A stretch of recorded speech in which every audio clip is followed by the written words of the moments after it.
Saadia Faruqi is a writer of fiction and nonfiction. She's the editor of the Interfaith Houston blog and editor-in-chief of Blue Minaret, a magazine for Muslim art, poetry, and prose. She has just written a book called Brick Walls, Tales of Hope and Courage from Pakistan.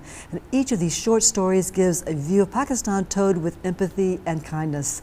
So thanks again for being with us. Thank you. Let me ask you this. When you set out to write this book of short stories, did you sit down and write down, lessons I want the Americans to know about Pakistan or things I want them to know about us, and then try to find a story to go with that? Or did it just all sort of spring out of your imagination and just sort of organically develop?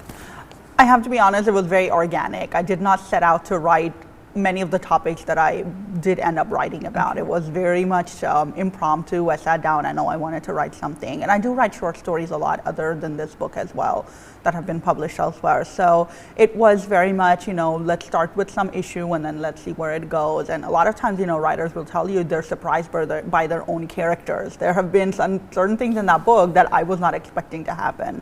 But when I wrote them, I realized that was, it was right for that book. And I've had readers email me and say, why did you do this? And why didn't you do this? And well, I did not start out with a plot. I think writing a novel is different. You have to have a plot because it's a very extensive piece. But with short stories, you can be more organic, definitely. So when you sat down to write this, did you shy away from anything that was particularly controversial? Or if it came to your mind, you said, you know what, people are asking about this, let's write about it? I think the terrorism story was the only one that I felt, should I write it, should I not? And I have recently gotten questions from Pakistanis saying, why did you want to include this? Why do we always have to answer to this question? Because this is an issue that comes up in the media. Something bad happens somewhere and suddenly Muslims have to, defend, well, it's not in our faith. And so people thought, well, why did you want to address this at all? And I think that's the main reason. And so why did you do it? Why did you include that then?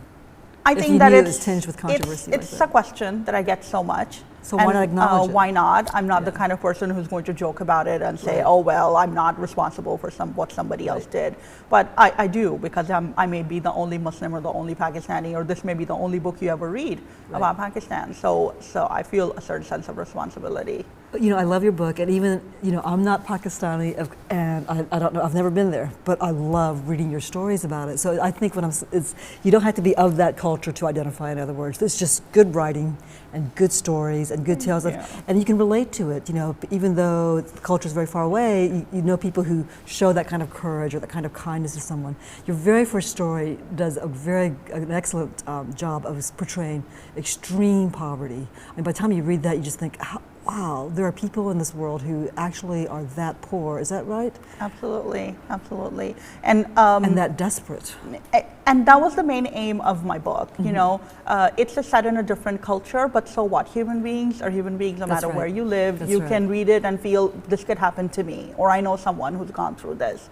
And it helps you realize that we're all the same. We may be a different culture, a different religion, we may talk a different language, but ultimately we all have the same needs and the same desires. And we have the same emotions. Absolutely. And Saadia, this book was informed by something your father did, and you didn't find out about it after he passed away. Tell me about that. Yes, so my father, we were not very well off growing up. We struggled in our life. My father used to be sick a lot. He had some ongoing medical issues. But when he died, I went back after his funeral, and I met so many people who were coming up to me, and I'd never met them before, but they said that your father had helped us, so we wanted to thank you since he's gone now. And it was literally, I would go to the local Pizza Hut, and the waiter would come up and say, your dad helped me get a job, so thank you. He did amazing things in his life, and we never knew about it because, you're really not interested in what your parents are doing half the time anyway as teenagers. But also he was very humble. He didn't, like you said in the book, he didn't let the left hand know what the right hand was doing, right? He kept it quiet. Absolutely. I'm sure my mother knew, but we were involved in our own lives. But he was a very, very wise and very helpful man. He didn't have much, but he liked to share it. And I learned about that. And I thought, there must be so many other people who are not well off. They don't have money, but they still want to help other people. And let me find out about those. But in your book of fiction, it's not really based on real people who did those acts, but these are representative of of people that you knew in your community in Pakistan? who did No, this kind of things? but things like that do happen. So, for example, the story about somebody being really poor and being helped by a complete stranger. I saw that all the time. I saw that, especially in a country like Pakistan, where the government structure isn't that great. You don't have. If you're poor, where do you go? Right. Who helps you? Well, it's the stranger in the street who helps you. And we should all be kind like that to everyone here in whatever country we grow. And we should, we should do that. I teach my kids to do that. They know when there's somebody on the street, we got to help them. We don't have to know them. They don't have to be, they can be carrying any kind of sign. That's your responsibility in this world. Well, congratulations on a very well written book, Thank Brick you. Walls. Thank you for you. being with us.